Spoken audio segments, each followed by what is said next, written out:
pemirsa, siang kali ini kami awali dari Surabaya pemirsa, di mana warga digegerkan dengan penemuan diduga kerangka bayi di salah satu rumah kontrakan. Yang diketahui rumah tersebut sudah 6 bulan kosong setelah ditinggal pergi penghuninya.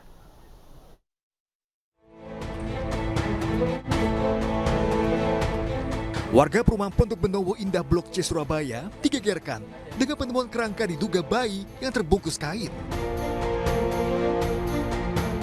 Dugaan kerangka bayi ini pertama kali ditemukan tukang bangunan yang sedang berenovasi salah satu rumah yang biasa disewakan. Rumah ini diketahui sudah kosong selama 6 bulan setelah ditinggal penghuninya. Tim Inafis Polrestabes Surabaya yang menangani kasus ini telah menyerahkan tulang tersebut ke tim forensik untuk memastikan tulang manusia atau hewan. Saat ini masih didalami apakah kerangka tersebut kerangka manusia atau kerangka bukan manusia. Informasi lanjut belum dapat kami sampaikan saat ini masih dalam tahap pendalaman. Itu rumah itu kosong ya benar? Penghuni kontrakannya saat ini masih diidentifikasi. Kami sedang upaya apabila mendapatkan identitasnya tentu akan kami klarifikasi. Hingga kini, pihak kepolisian Polrestabes Surabaya masih menunggu hasil pemeriksaan forensik RSUD Dr. Sutomo Surabaya. Dari Surabaya, Jawa Timur, iNews melaporkan. Sementara itu pemirsa, sesosok jasad wanita di Kabupaten Bekasi, Jawa Barat ditemukan warga di dalam rumah kontrakan. Ya pemirsa, saat ditemukan kondisi jasad sudah membusuk, terbungkus plastik dan juga kardus.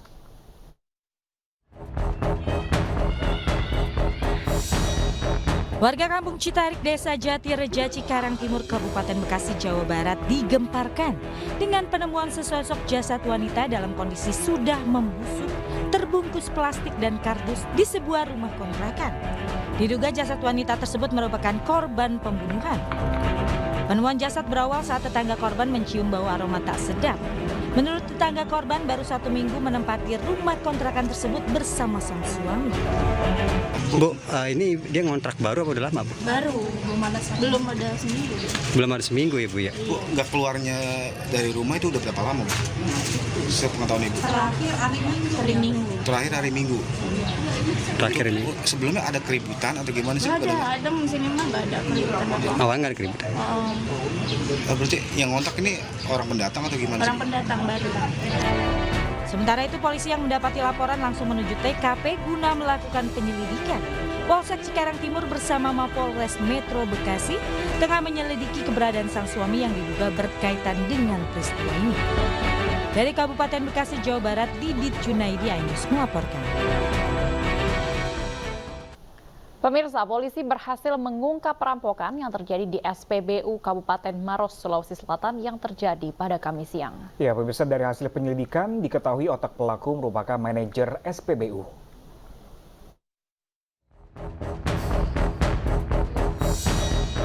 Kasus perampokan yang terjadi di sebuah kantor SPBU Kasuarang di Jalan Poros, Kecamatan Lau, Sulawesi Selatan yang terjadi pada Kamis 7 Desember lalu akhirnya terungkap.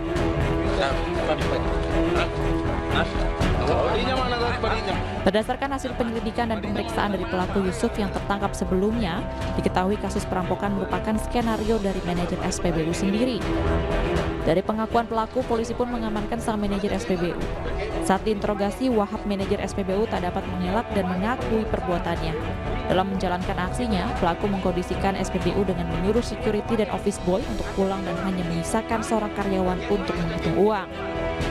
Di saat itulah sang manajer menyuruh rekannya untuk melakukan aksi pencurian. Peran manajer ini otaknya yang mana dia yang merencanakan untuk melakukan aksi tersebut. Total kerugian dan barang bukti yang diamankan? Untuk total kerugian sebesar 110 juta yang telah kami amankan, lebih kurang itu sekitar 80 juta. Sisanya sudah dia pakai untuk ke tempat hiburan-hiburan. Kini kedua pelaku telah meringkuk di sel tahanan Mapolsek Lau, Kabupaten Maros untuk menjalani proses hukum lebih lanjut. Keduanya pun terancam hukuman maksimal 12 tahun penjara. Dari Kota Makassar, Sulawesi Selatan, Muhammad Nurboni, iNews melaporkan. Ya, pemirsa, cabuli dua anak angkatnya, seorang ASN diamankan kepolisian Polres Polewali Mandar, Sulawesi Barat. Ya, dan ironisnya, aksi bejat pelaku ini dilakukan berkali-kali sejak tahun 2021.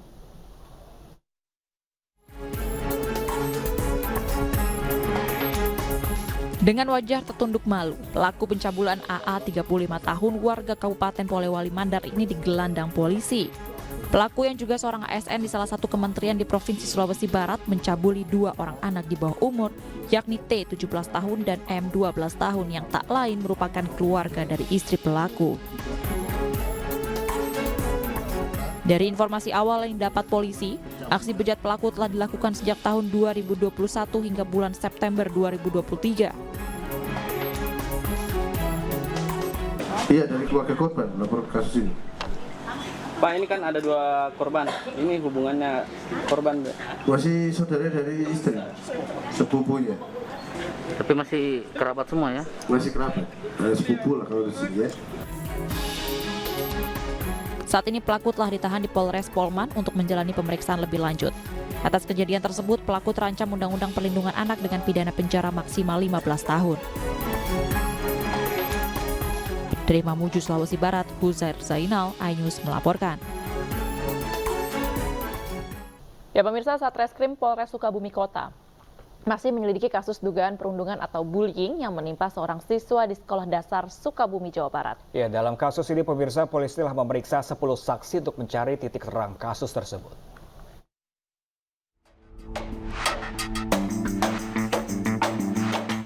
Satreskrim Polres Sukabumi Kota, Jawa Barat terus melakukan penyelidikan atas dugaan perundungan terhadap NCS, siswa kelas 3 sekolah dasar hingga mengalami patah tulang pada tangan kanannya sehingga harus dioperasi. Pihak kepolisian telah meminta keterangan dari 10 saksi, baik dari pihak korban, terduga pelaku, pihak sekolah, dan saksi ahli serta dokter bedah yang menangani korban. Dalam waktu dekat, polisi akan melakukan gelar perkara dan mengkonfrontir korban dan terduga pelaku lantaran saat diperiksa keterangan korban dan terduga pelaku berbeda. Keterangan ya antara korban dengan terduga pelaku itu berbeda. Ada salah satu keterangan yang menyampaikan bahwa adanya intimidasi dari pihak sekolah. Namun sekali lagi kita akan mendalami ya. Sebelumnya NCS, seorang siswa kelas 3 sekolah dasar di Kota Sukabumi, Jawa Barat mengalami patah tulang pada bagian tangan kanannya akibat bullying dan diintimidasi di lingkungan sekolah.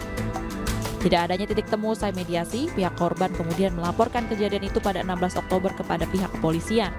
Usai kejadian, korban mengalami trauma dan belum mau masuk sekolah. Dari Sukabumi, Jawa Barat, Budi Setiawan, iNews melaporkan.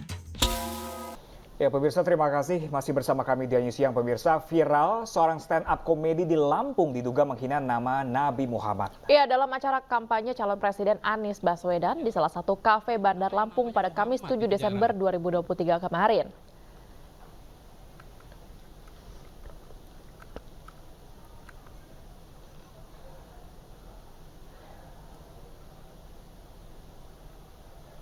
Dalam video yang beredar, komika yang bernama Aulia Rahman ini turut menyinggung soal nama Muhammad dan menyebut kesamaannya dengan para penghuni penjara. Materi stand up bernada sensitif itu disampaikan saat berlangsungnya kampanye Anies Baswedan yang digelar di Cafe Bento, Kota Bandar Lampung. Video viral ini pun memancing amarah warganet. Bahkan terdapat ungkapan bernada hujatan tak pantas kepada sang komika hingga ajakan adu jotos. Atas video stand up yang viral tersebut, Aulia Rahman telah membuat video permintaan maaf yang ditujukan kepada seluruh umat Islam dan umat beragama lainnya.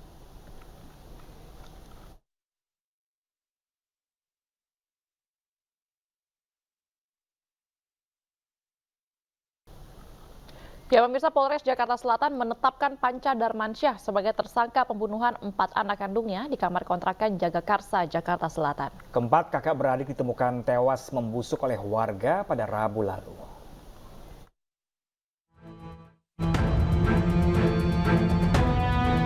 Polisi menetapkan Panca Darmansyah, 40 tahun, ayah kandung dari keempat korban sebagai tersangka. Penetapan Panca sebagai tersangka dilakukan setelah penyidik menemukan beberapa alat bukti dalam kasus pembunuhan ini.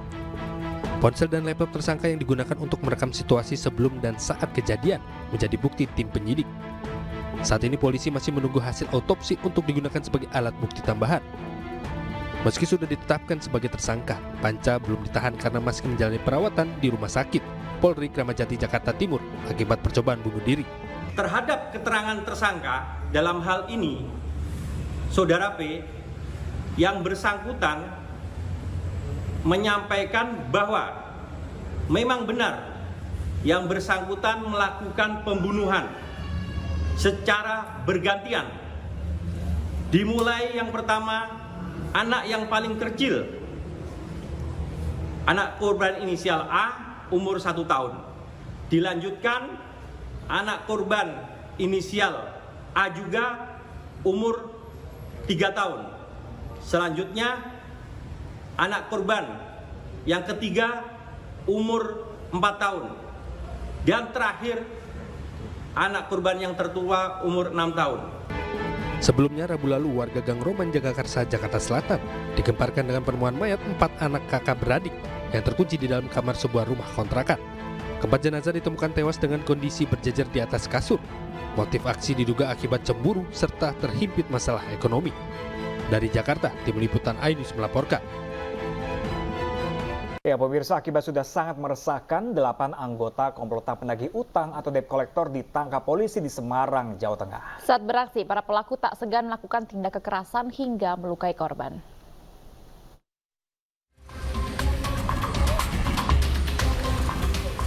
Tim Jatanras Resmob Subdit 3 di Treskrimum Polda Jawa Tengah menangkap anggota debt collector di kota Semarang. Aksi penangkapan berlangsung dramatis lantaran pelaku melawan. 8 anggota debt collector yang sudah sangat meresahkan karena tak segan melakukan aksi kekerasan saat beraksi telah diamankan. Penangkapan para pelaku usai mereka beraksi mengambil paksa mobil di Jalan Pemuda dan Jalan Kedung Mundu, Semarang. Jadi perbuatan mereka yang salah. Ada mengancam, kemudian 170 melakukan pengeroyokan, pemukulan, kemudian intimidasi, pengancaman, kemudian mengambil barang tanpa seizin pemilik. Jadi mengambil barang tanpa seizin pemilik kan itu sama dengan mencuri. Jadi gitu. Jadi dibawa langsung ke pihak leasing, di sana dipaksa membuat berita. Sementara itu, salah satu pelaku mengaku digaji perusahaan leasing sebesar 20 hingga 30 juta rupiah per bulan untuk menagih dan menarik mobil. Dalam 1 bulan, pelaku bisa menarik sebanyak 30 unit. Dari tangan pelaku, polisi menyita 5 unit mobil dan 1 unit mobil towing. Atas perbuatannya, para tersangka dijerat pasal berlapis dengan ancaman hukuman maksimal 9 tahun penjara. Dari Semarang, Jawa Tengah, Kristadi, Tim iNews melaporkan. Sementara itu pemirsa, sebuah rumah milik warga ambruk dan hanyut terbawa arus Sungai Semagung. Ya, akibat hujan deras yang mengguyur wilayah Wonosobo, Jawa Tengah. Inilah detik-detik rumah milik Lukman Muhammad, warga Kampung Sidojoyo, Kelurahan Pager Kukuh, Wonosobo, Jawa Tengah, ambruk dan terseret arus Sungai Semagung. Video tersebut pun beredar di berbagai media sosial. Kejadian ini membuat warga yang melihat panik, sementara 4 orang penghuni rumah berhasil menyelamatkan diri, dan mereka telah mengungsi ke tempat yang lebih aman. Banjir yang terjadi di Sungai Semagung ini menyeret 2 rumah warga yang berada di dekat sungai. Dari data BPBD Kabupaten Wonosobo, selain banjir, longsor juga terjadi di beberapa titik pada waktu bersamaan. Di Pager Kukuh ada 2 rumah terdampak, di mana 2 rumah huni ini satu langsung ambruk dan satunya bangunan terbawa oleh derasnya air sehingga 2 unit rumah di Semagung, tepatnya ada di bawah jembatan Semagung, Kelurahan Pager Kukuh, Kecamatan Wonosobo, ini terdampak longsor. Banjir bandang disebabkan tingginya intensitas hujan yang terjadi di wilayah Wonosobo, Jawa Tengah.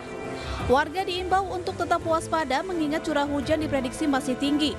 Dari Wonosobo, Jawa Tengah, Didik Dono Hartono, iNews melaporkan. Kita ke informasi lainnya, pemirsa. Polres PD Aceh menangkap seorang warga Bangladesh yang menyelundupkan pengungsi Rohingya ke Aceh. Sementara itu, Polres Loksemawe menangkap 3 warga Aceh yang membawa kabur pengungsi Rohingya dari penampungan.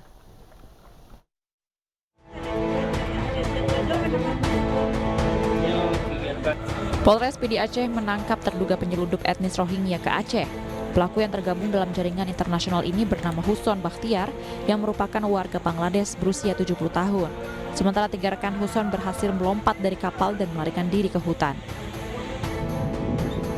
Ketiga pelaku kabur usai mendaratkan satu kapal bermuatan 194 Rohingya di kawasan pesisir pantai Gampong, Belang Raya, Kabupaten PD Aceh pada 14 November 2023.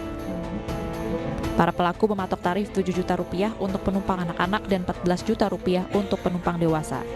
Atas aksinya ini, para agen meraup keuntungan lebih dari Rp3 miliar. Berawal dari pendaratan kapal di tanggal 14 November yang lalu, di mana ada beberapa orang dari kapal yang lompat ke daratan langsung lari menuju arah hutan, menuju arah semak-semak dan sebagainya. Namun ada satu orang yang bisa ditangkap. Sementara itu, Polres Lok Semawe juga menangkap 3 warganya yang bawa kabur 6 pengungsi Rohingya dari kamp pengungsian Lok Semawe. Rencananya para pengungsi akan dibawa ke Medan, Sumatera Utara, kemudian menuju Malaysia. Ketiga pelaku nekat membawa kabur para pengungsi Rohingya atas perintah seorang tersangka berinisial K yang masih diburu polisi. Menurut pengakuan pelaku, mereka dibayar sebesar Rp300.000 per warga Rohingya. Karena 3 yang diutus oleh saudara KH ini hanya diberikan Rp300.000 per kepala hanya untuk mengangkut dari pengungsian kepada menaiki mobil PM tersebut. Tapi kita belum tahu secara detail berapa jumlah secara kumulatif yang akan dijanjikan oleh saudara T yang ada di Malaysia kepada saudara Kahar. Hingga kini jumlah pengungsi Rohingya yang kabur dari penampungan sementara mencapai 30 orang. Dari Kabupaten PD Lok Semawe Aceh, Jamal Pangwa, iNews melaporkan. Dan pemirsa, untuk mengetahui selengkapnya dan sebenarnya berapa jumlah pengungsi Rohingya dan sikap mereka selama ini, sudah bergabung bersama kami PJ Kepala Desa Imele, ada Bapak Dova Fadli. Halo, selamat siang Pak Dova. Iya Bapak, suaranya belum terdengar di studio kami Bapak. Iya, suaranya boleh dibuka Bapak atau tidak di-mute Bapak. Oke Pak Dova, terima kasih Pak Dova, bisa dengar suara saya dengan jelas Pak Dova? Jelas, bisa. Oke, baik. Terima kasih Pak Dova seluruh telah bergabung bersama kami dari siang. Pak Dova, sampai hari ini berapa jumlah pengungsi Rohingya yang ada di data Bapak? Sejauh ini pengungsi Rohingya yang ada dalam wilayah Kota Sabang itu sejumlah 139 orang. Oke Pak, lalu bagaimana sebenarnya sikap warga Rohingya ini Pak sehingga masyarakat setempat malah menolak keberadaan mereka? Sedikit saya kisahkan. Pada saat pertama mereka mendarat dalam wilayah kerja kami, yaitu wilayah Gampong Imele, Ule Jurung Mulia, kalau mungkin secara nomenklatur nasionalnya kepala lingkungan atau kepala dusun, menghubungi saya sekira pukul 2.30 dini hari. Kemudian lebih kurang pukul 3 tepat saya sampai di lokasi pengungsian. Ada beberapa warga sudah ada di tempat menyampaikan kepada saya selaku pejabat kecil Gampong Imele bahwasanya kita warga Gampong Imele tidak menerima kedatangan mereka ini. Maka saya menyampaikan bahwasanya kami warga Gampong Imele memberikan limit waktu sampai batas siang kepada pihak yang berwenang. Dalam hal ini saya asumsikan UNHCR agar segera bisa mengevakuasi dalam wilayah kerja kami. Namun setelah kami memberikan makanan, minuman seadanya semampu kami, kemudian sampai batas siang limit waktu estimasi yang telah kami berikan, pihak UNHCR belum juga hadir ke Kota Sabang. Kemudian, Pak Dova, saya ingin memotong sebentar Pak Dova. Pak Dova, tadi warga dan Bapak ini menolak kehadiran pengungsi Rohingya di sana. Ini alasannya kenapa Bapak? Apa yang dikhawatirkan? Yang dikhawatirkan adalah dengan mudahnya masyarakat mengakses media sosial, berkembang bahwasanya ada belajar dari pengalaman yang lalu bahwasanya akhlak dari pengungsi Rohingya ini sendiri tidak disenangi oleh masyarakat. Artinya mereka punya kebiasaan yang tidak baik, punya tabiat yang tidak baik, kondisi mereka yang jorok, sembarangan, mereka tidak patuh dengan ketentuan-ketentuan yang ada di dalam kampung itu sendiri. Begitu, Pak. Baik, selama ini apakah ada perseteruan Bapak selama pengungsi Rohingya datang ke desa Mele ini, apakah ada perseteruan sebelumnya dengan warga setempat, Pak? Jadi perlu saya sampaikan bahwasanya sekarang posisi pengungsi Rohingya setelah 2 malam kita fasilitasi, maksudnya mereka bertahan di dalam wilayah kerja kami. Kemudian pemerintah Kota Sabang bersama unsur Forkopimda mengadakan rapat untuk menempatkan kemana titik lokasi pemindahan sementara, karena sesuai dengan amanat Presiden tertuang di dalam Perpres 126 bahwasanya pemerintah kabupaten kota wajib menyediakan akomodasi sementara. Jadi setelah rapat Forkopimda itu, kemudian pemerintah Kota Sabang beserta unsur Forkopimda menempatkan pengungsi Rohingya ini di tanah BPKS dalam kawasan Balohan. Ya, Pak Dova. Pak Dova, kasus ya. pengungsi Rohingya ke kawasan Aceh ini bukan kali pertama terjadi. Sebenarnya apa alasan mereka selalu mendatangi ke kawasan Aceh dan di Sabang? Gimana Pak? Boleh diulang Pak? Alasan pengungsi Rohingya selalu datang ke Aceh ini apa Bapak? Karena bukan kali pertama terjadi untuk tahun ini. Jadi saya rasa seperti ini Pak. Masyarakat Aceh yang didominan, masyarakat Aceh yang dominan Muslim ini, mereka, ini asumsi saya Pak, apa yang saya sampaikan ini berdasar asumsi saya. Mungkin mereka merasa kalau mereka datang ke Aceh, masyarakat Aceh akan menerima dengan sepenuh hati. Kemudian Pak, boleh saya ceritakan, itu seperti yang nampak di dalam gambar, itu adalah warga Kota Bawah Barat yang berdemon, mereka tidak berkenan untuk ditempatkan dalam wilayah mereka. Oke, baik. Baik, terima kasih atas informasinya Bapak Dova Fadli, PJ Kepala Desa Imele. Semoga di sana ada solusi dan juga situasinya kondusif selalu. Salam sehat Bapak. Terima kasih banyak Bapak. Pemirsa, Cawapres nomor urut 2 Gibran Rakabuming Raka bersilaturahmi di kediaman ulama karismatik Banten Abuya Muhtadi di Pandeglang. Ya, usai pertemuan, pihak Abuya Muhtadi menyatakan tetap mendukung pasangan Ganjar Mahfud.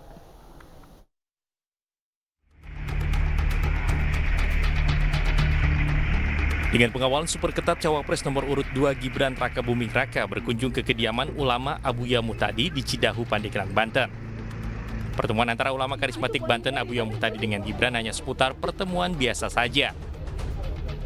Tidak ada pembahasan dukungan terhadap pasangan Capres nomor urut 2 yakni Prabowo dan Gibran. Pertemuan singkat tersebut sangat tertutup dan wartawan sempat dilarang untuk meliput. Bahas apa Mas? Gak bahas apa-apa, silaturahmi. Menurut juru bicara Abuya Muhtadi, pertemuan Gibran dan Abuya Muhtadi hanya pertemuan biasa, tidak ada meminta dukungan apapun dari Abuya Muhtadi.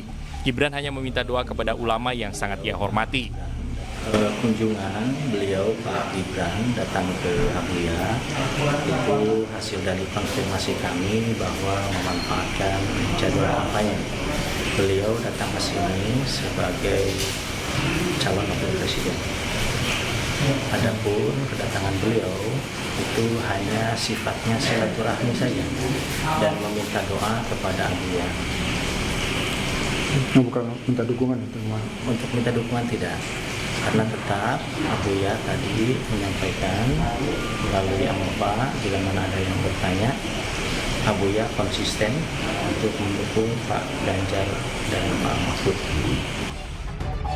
Abuya Muhtadi tetap pada prinsipnya mendukung pasangan calon presiden dan calon wakil presiden nomor urut 3 Ganjar Pranowo Mahfud MD. Dari Pandeglang, Banten, Iskandar Nasution, iNews melaporkan. Pemirsa, dukungan untuk pasangan Capres-Cawapres nomor urut 3 pada pemilu 2024 Ganjar Pranowo dan Mahfud MD terus mengalir dari berbagai kalangan. Ya, pemirsa, perwakilan khotib, dai, ustadz dan ustazah se-Jabodetabek yang tergabung dalam jaringan khotib milenial for Ganjar menggelar deklarasi dukungan untuk Ganjar Mahfud di Jakarta. Jaringan Khotib Milenial for Ganjar menyatakan akan berkomitmen penuh ke depannya dalam pemenangan Ganjar Mahfud di Pilpres 2024. Dukungan ini mereka suarakan usai menilik rekam jejak Ganjar Mahfud di bidang pemerintahan serta pengalaman keduanya di bidang politik. Melalui visi misi menuju Indonesia unggul, Ganjar Mahfud diyakini mampu melanjutkan pembangunan dan kesejahteraan rakyat. Kita siap memenangkan Bapak Haji Ganjar Pranowo, juga Bapak Profesor Dr. Haji Mahfud MD untuk senantiasa memenangkan, insya Allah. Di Medan, Sumatera Utara, Jamaah Majelis Taklim As-Sudaniyah menggelar doa bersama untuk kemenangan Capres-Cawapres Ganjar Pranowo Mahfud MD pada pemilu 2024. Koordinator Daerah Tuan Guru Sahabat Ganjar Sumatera Utara, Rois, mengatakan doa bersama yang digelar menjadi saksi kebersamaan yang luar biasa dilakukan masyarakat. Pesan dan harapan disampaikan kepada Ganjar Pranowo agar nantinya dapat mensejahterakan masyarakat, khususnya di sektor pendidikan untuk mencerdaskan anak bangsa.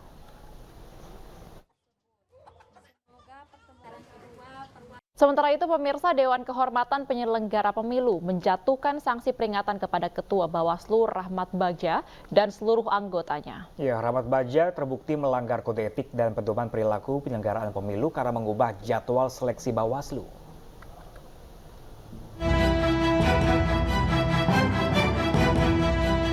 Buntut dari mengubah jadwal seleksi Bawaslu, Dewan Kehormatan Penyelenggara Pemilu menjatuhkan sanksi peringatan kepada Ketua Bawaslu Rahmat Bagja dan seluruh anggotanya. Rahmat Bagja terbukti melanggar kode etik dan pedoman perilaku penyelenggaraan pemilu karena mengubah jadwal seleksi Bawaslu, Panwasli, Kabupaten Kota sebanyak 4 kali. Menjatuhkan sanksi peringatan kepada Tradu 1, Rahmat Bagja dalam perkara nomor 114/PKI/DKPP/Romawi 9/2023 atau perkara nomor 121/PKI/DKPP/Romawi 9/2023 selaku ketua merangkap anggota Badan Pengawas Pemilihan Umum. Selain mengubah jadwal seleksi Bawaslu, DKPP menilai Bagja tidak cermat dan tidak teliti dalam memastikan keterpenuhan syarat calon anggota Bawaslu Kalimantan Tengah atas nama Winsi Kuhu. Tim Liputan Ayus melapor. Pemirsa, Siti Atikoh, istri Capres Partai Perindo nomor urut 3 Ganjar Pranowo, menghadiri acara sarasehan bersama Ibu Rakyat memperingati Hari Anti Korupsi 9 Desember dan Hari Hak Asasi Manusia 10 Desember yang digelar oleh TPN Ganjar Mahfud. Ya, pemirsa, dalam sambutannya Siti Atikoh menyampaikan budaya korupsi bisa hilang jika masyarakat didorong untuk memiliki rasa kepatuhan normatif serta menjauhi konflik kepentingan berdasarkan kesadaran, bukan ketakutan akan hukuman. Ini berdasarkan studi yang ada ini lebih efektif. Karena apa? Sudah diinternalisasi dalam keseharian. Kejujuran, moralitas itu dalam sehari-hari. Bukan karena takut dihukum, tapi dia tahu bahwa itu salah. Bu, kalau kita mau konsisten kadang juga ya tantangannya berat. Karena pernah juga kejadian, ya saya kan temanmu, masa kamu nggak mau membantu sama sekali. Ada seorang teman minta untuk dikenalkan kepada salah satu pejabat. Kemudian kamu mau minta dikenalinnya itu kenapa? Karena dia mau semua dikenalin saja, cuma efek kedepannya ada ketika yang mengenalkan kita mungkin kan akan ada kemudahan. Saya nggak bisa kalau seperti itu. Kalau benar-benar cuma kenalan sekedar salaman setelah itu sudah nggak apa-apa. Tapi kalau buntutnya itu ada konsekuensi yang lain, saya tidak mau dalam konflik kepentingan karena ternyata kaitannya nanti untuk memperlancar proyek. Pasar sembako murah. Meski harus mengantri lama, warga mengaku senang bisa mendapatkan paket sembako seharga Rp50.000.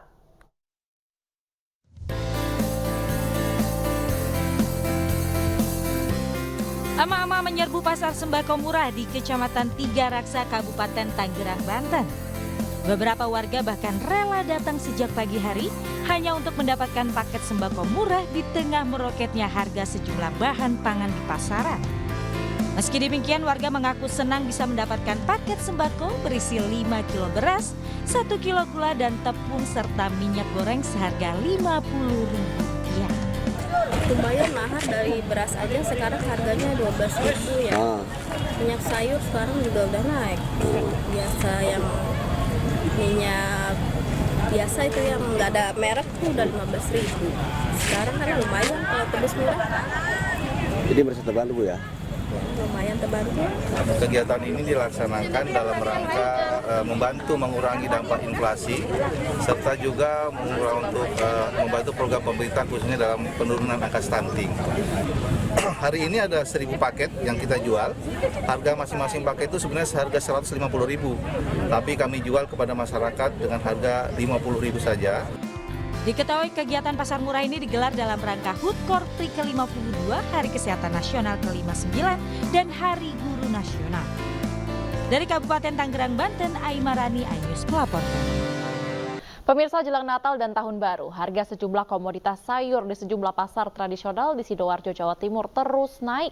Ya, pemirsa, kenaikan paling signifikan terjadi pada harga cabai yang kini menyentuh harga Rp110.000 per kilogram.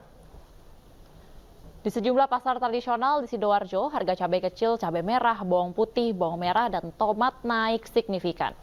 Di Pasar Induk Larangan Sidoarjo misalnya, harga cabai kecil maupun cabai merah kini sudah mencapai Rp85.000 hingga Rp90.000 per kilogram di tingkat agen. Sementara untuk harga eceran mencapai Rp100 hingga Rp110.000 per kilogram.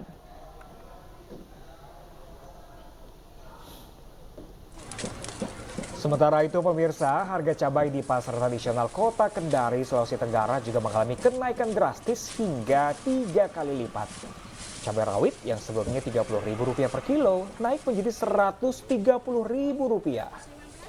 Disusul cabai merah keriting dan cabai merah besar yang sebelumnya dibanderol Rp25.000 per kilogramnya naik menjadi Rp80.000 per kilogram. Kenaikan harga cabai di sejumlah pasar di Kota Kendari disebabkan cuaca yang tidak menentu sehingga pedagang sulit mendapatkan pasokan cabai dari petani. Akibat banyak mengalami gagal panen.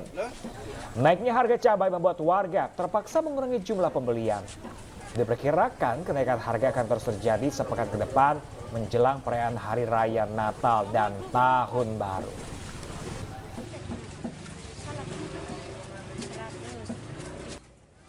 Lantas pemirsa, bagaimana pantauan harga cabai dan sejumlah bahan pokok di Jakarta? Sudah ada rekan kami Ayu Pratiwi di Pasar Cempaka Putih. Halo, selamat siang Ayu. Bagaimana harga cabai hari ini? Dan bagaimana nasib ibu-ibu yang menyiasati tingginya harga cabai saat ini? Ya, selamat siang, Baby, Pram, dan juga pemirsa. Hingga saat ini harga cabai rawit merah masih meroket dan bertengger di angka Rp100.000 per kilogramnya. Bahkan di tempat saya melaporkan, yaitu di Pasar Cempaka Putih ini, harga cabai sudah bertengger sejak 2 bulan lamanya. Dan tak hanya harga cabai, saat ini juga disusul dengan harga tomat. Harga tomat yang semula dibanderol dengan harga Rp12.000 per kilogramnya, kini meningkat menjadi Rp18.000 per kilogramnya. Dan para pedagang menyebutkan harga ini memang sering terjadi seiring memasuki Natal dan juga Tahun Baru. Sementara itu juga diduga kenaikan harga sejumlah komoditas pangan ini diakibatkan oleh cuaca ataupun faktor cuaca yang saat ini curah hujannya semakin tinggi mengakibatkan para petani gagal untuk panen. Dan seolah tak cukup di cabai dan juga tomat, saat ini harga telur juga makin meroket. Harga telur yang semula dibanderol dengan harga Rp25.000 per kilogramnya kini dibanderol dengan harga Rp29.000 per kilogramnya. Dan kenaikan harga telur ini sudah terjadi sekitar 2 minggu lamanya, dan tentu kenaikan harga sejumlah bahan pokok ini membuat masyarakat khawatir dan terus menjerit. Bahkan tadi kami juga sempat mewawancarai salah satu pembeli yang mensiasati untuk membeli cabai saat ini yang harganya sangat meroket, yaitu dengan membeli cabai keriting ataupun cabai keriting yang sudah kering. Karena memang jika dihitung-hitung harganya lebih murah jika dibandingkan dengan harga cabai rawit yang segar. Dan begitu pula dari pedagang. Para pedagang mensiasati dengan kenaikan harga cabai yang tinggi ini dan pembeli menjadi berkurang, sehingga para pedagang memilih untuk melakukan penghalusan cabai-cabai yang memang sudah layu yang dikhawatirkan akan membusuk karena mereka takut merugi.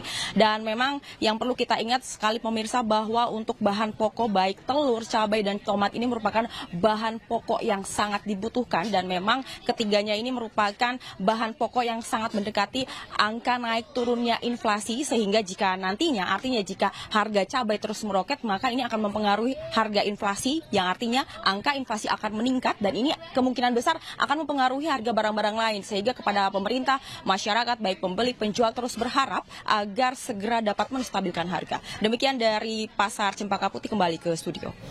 Ya, melaporkan langsung dari Pasar Cempaka Putih, Jakarta terkait harga cabai yang semakin naik. Terima kasih rekan Ayu Pratiwi atas laporannya. Ya, pemirsa, kerap menjadi lokasi kebakaran di kala musim kemarau. Sejumlah TNI bergerak menanam pohon di lahan kosong di kawasan Ogan Hilir, Sumatera Selatan. Kegiatan ini disambut positif dari berbagai pihak.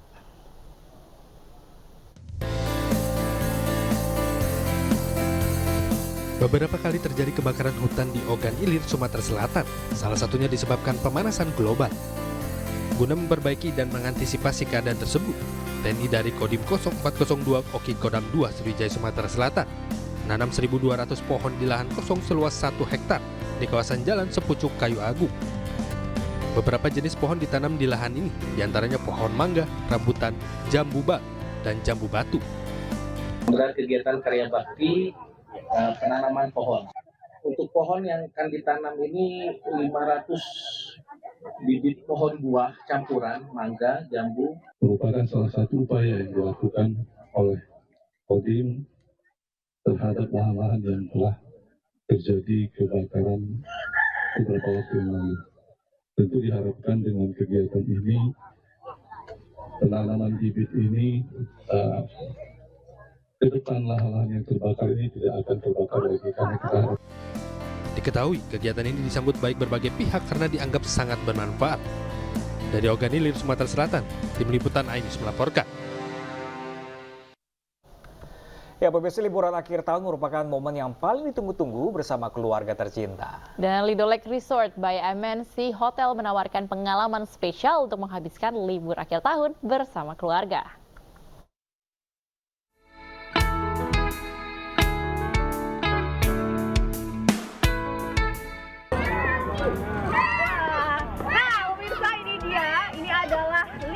Adventure Park yang ada di kawasan Bogor. Jadi ini salah satu wahana yang bisa dicoba untuk menghabiskan libur akhir tahun bersama keluarga. Yuk, kita langsung cobain. Bagi Anda yang berencana menghabiskan momen liburan akhir tahun bersama keluarga di Bogor, Lido Lake Resort menjadi solusinya. Hotel bintang 5 yang berada di kawasan ekonomi khusus MNC Lido City ini dapat ditempuh dengan waktu 1 jam dari Jakarta melalui akses tol Pocimi. Di sini Anda bisa mengajak sang buah hati untuk bermain di Lido Adventure Park, mulai dari memetik stroberi, memberi makan rusa mengendarai ATV, bermain di area Kids Adventure Race, high rope, hingga flying fox sepanjang 300 meter. Lido Lake Resort ini merupakan resort bintang 5 pilihan keluarga yang tepat untuk liburan akhir tahun. Karena kita memiliki paket Christmas Getaway dan juga New Year Adventure Festival. Jadi di periode itu kita sudah memiliki paket yang menginap sudah termasuk berbagai aktivitas dan kegiatan menarik serta dinner makan malam spesial. Pengalamannya seru banget ya di sini ya, kayak soalnya di sini kan fasilitasnya lengkap banget, terus kids friendly, makanya cocok banget yang bawa anak. Terus aksesnya juga benar-benar mudah banget dijangkau. Kita dari Jakarta tuh cuma sekitar 1 jam, keluar tol udah langsung nyampe. Spesial libur akhir tahun, Lido Lake Resort menawarkan paket New Year Adventure Fest yang di dalamnya sudah termasuk menginap 1 malam, breakfast, paket outbound hingga spesial dinner. Dari Bogor, Jawa Barat, Ayu Pratiwi, Novan Dwi Kusuma, Ainus melaporkan. Kota Semarang kembali mendapatkan apresiasi dari pemerintah pusat. Ya, pemirsa, kali ini pemerintah Kota Semarang berhasil meraih penghargaan implementasi reformasi birokrasi tematik terbaik dari pemerintah Kementerian PAN-RB.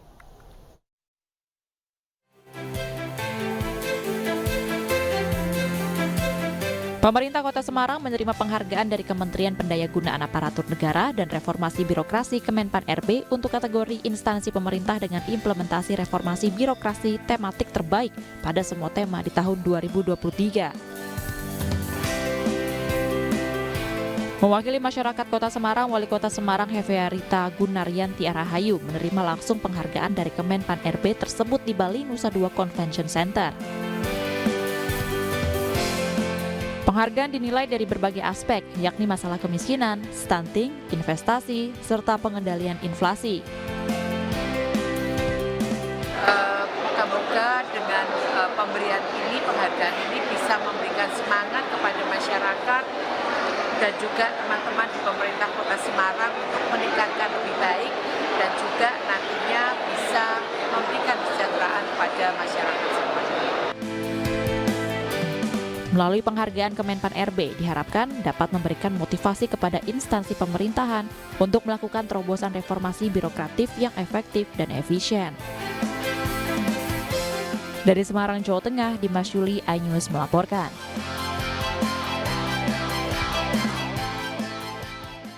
Ya, pemirsa, ini saatnya memasuki jam makan siang. Sudah ada referensi untuk makan apa siang hari ini mungkin?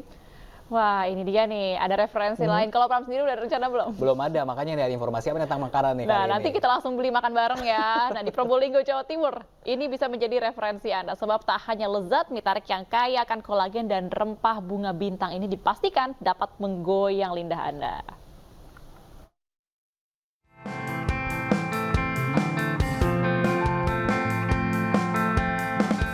Sebuah kafe mie tarik di Jalan Dr. Muhammad Saleh, Kelurahan Sukabumi, Kecamatan Kanigaran, Kota Probolinggo, Jawa Timur, selalu ramai pengunjung. Bagaimana tidak, dengan harga Rp25.000 per porsi, lidah Anda akan dimanjakan enaknya mie lamiang atau mie tarik ala Tionghoa. Setelah ditarik dan direbus hingga matang, mie diberi kuah yang kaya dengan kolagen ayam, serta rempah-rempah khas Cina, yakni bunga bintang, yang dipastikan menggugah selera. Cocok bagi saya, baik asinnya, pedesnya, dan semuanya aromanya itu nyaman sekali dan rasanya pun enak, luar biasa. Ini kan dari lamian ini, mie yang memang dibuat fresh, jadi belajar langsung hangat dan kuahnya pun begitu dari kuah kolagen dari memang asli juicy dari ayam itu sendiri yang akhirnya jadi pekat kuah itu dan disambut dengan rempah Chinese yang kalau di dalam Probolinggo namanya bunga bintang. Uniknya lagi, di kafe ini konsumen bisa melihat langsung proses pembuatan mie dari berbentuk adonan, kemudian ditarik hingga terbentuk mie. Dan tidak ketinggalan ditambah sayuran hidroponik, irisan telur rebus, dan bawang goreng. Bahkan saking nikmatnya, dalam sehari, mie lamian atau mie tarik di kafe ini mampu terjual 100 porsi. Dari Probolinggo, Jawa Timur, Hana Purwadi, iNews melaporkan.